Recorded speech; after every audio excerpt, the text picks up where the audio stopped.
Welcome to Luca is a billionaire, where the only thing I invest in is your answers. You start by placing the auto grabber where it can reach your crops, chests, or animal pens.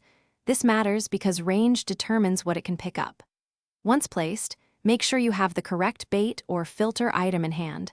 The device needs a target to sort.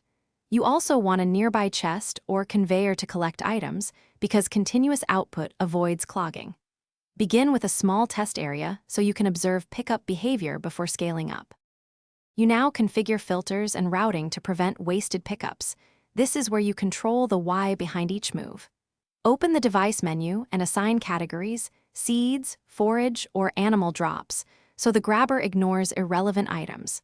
Then link output to chests or conveyor belts, making sure high-value goods go to secure storage. Once done, toss a few items into its pickup area to verify behavior, because practical testing reveals misroutes and lets you refine priorities quickly. You finish by optimizing coverage and handling problems proactively. Stagger multiple grabbers to prevent conflicts and maximize throughput. Make sure output chests have space. Full chests cause backups, so routinely empty or upgrade storage. If items are missorted, reset the filters and retest using clearly labeled samples, because a fresh configuration often fixes logic errors.